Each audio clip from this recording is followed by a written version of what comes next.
자, 그 시력교정술이라고 하면 예전부터 해오던 여러 가지 수술 중에서 지금도 많은 수술들 종류가 있는데 요즘은 인터넷 찾아보면 많은 정보들이 있으니까 사실 찾아보면 많은 걸 알 수는 있는데 이 정보가 정말 사실인지 또 나에게 맞는 그런 내용인지 또 취사 선택하기가 좀 어려운 것 같아요. 정보가 너무 많아도 사실 고르기가 어렵잖아요.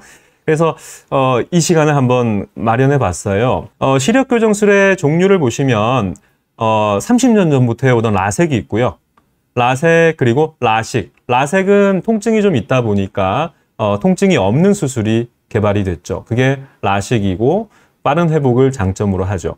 그리고 그 라식 라섹이 안 되는 사람 처음에는 몰랐어요. 그냥 라식 라섹을 했더니 부작용이 생기는 경우가 있었던 거죠. 그래서 그걸 살펴봤더니 각막을 깎는 수술인데 각막을 깎으면 안 되는 사람을 깎았거나 또는 너무 많이 깎았거나 그런 경우에 부작용이 생긴단 말이죠. 그래서 렌즈 삽입술이 나오게 됐죠.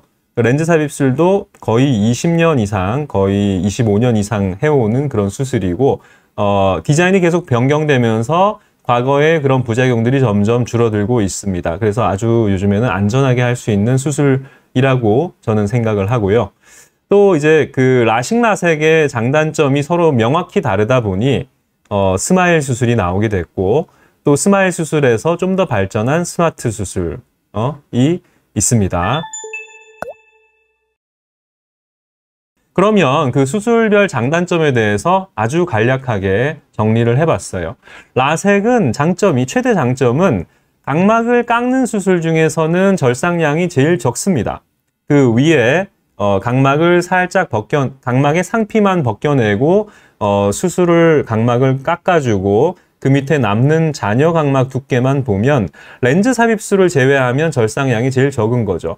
하지만 또 큰 단점은 회복이 느리고 또 장기간 스테로이드 써야 되고 또 각막 혼탁이 생길 수 있고 퇴행이 될 수 있고 그래서 관리를 굉장히 잘해 줘야 되는데 적어도 3개월 이상 내가 자외선 차단도 잘 하고 안약도 정말 열심히 잘 쓰고 그럴 자신이 있는 분들은 라섹이 아직도 좋은 수술이기는 합니다.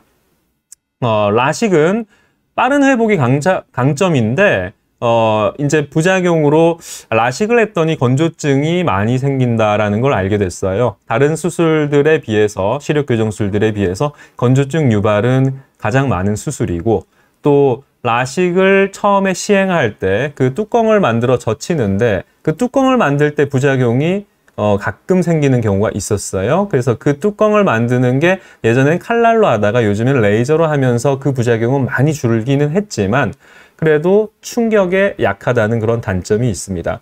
그래서 운동선수라든지 또 눈에 충격을 받을 수 있는 그런 분들에게는 라식을 1순위로 생각하지는 않게 되죠.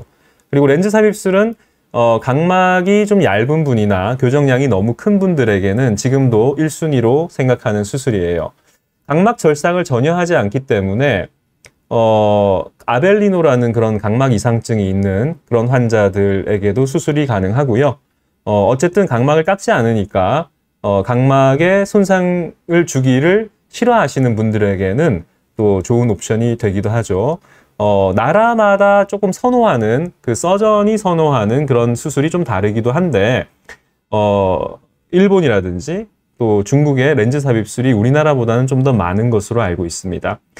예전에는 그 백내장과 녹내장 가능성이 조금 더 높았는데 요즘에 렌즈 디자인이 개선되면서 그런 가능성이 많이 낮아졌어요. 그렇지만 렌즈 삽입술도 모든 사람에게 할 수 있는 건 아니고 눈 속에 렌즈를 하나 더 넣는 거기 때문에 공간이 충분해야 할 수 있겠죠. 그리고 스마일 수술은 라식과 라섹의 어떤 그런 단점을 보완하기 위해서 나온 수술인데 회복이 빠르면서도 충격에 강하고 건조증 유발이 적다는 그런 큰 장점이 있습니다. 하지만 또 단점도 있는데 사실 절삭을 하진 않아요. 펨토초 레이저를 써서 각막 실질 가운데 부분만 오려내는 수술인데 절삭을 하진 않지만 그냥 뭐 통상 이해를 쉽게 하기 위해서 절삭량을 보면 어쨌든 같은 도수를 교정할 때 각막 두께의 소실이 제일 큽니다. 그래서 각막 두께가 충분하거나 또는 교정량이 좀 적거나 그런 경우에 좋은 수술이 되는 거죠. 그렇지만 또 스마일 라식 같은 경우는 이제 난시를 보정하는 그런 능력이 조금 떨어지는 그런 단점이 있었어요. 그 부분을 보완한 것이 스마트 라식인데, 스마트 수술은 스마일의 장점은 모두 가지고 있으면서도 스마일보다 절상량을 더 줄였어요. 디자인을 개선해서 같은 도수를 교정했을 때 각막의 소실을 더 줄였단 말이죠. 그 말은 더 안전하게 수술을 할 수가 있고, 또 그 애매하게 각막에 그 남는 두께가 조금 부족할 것 같은 그런 분들에게도 스마일은 안 되는데 스마트는 가능한 경우도 꽤 있습니다. 그래서 굉장히 큰 장점이고, 또 난시 교정이 훨씬 정확해졌고, 또 빗번짐도 적고, 그래서 이런 장점이 있고, 상대적으로 스마트는 좀 나중에 나온 수술이기 때문에 스마일에 비해서는 임상 데이터가 상대적으로 좀 적은 그런 부분이 있죠.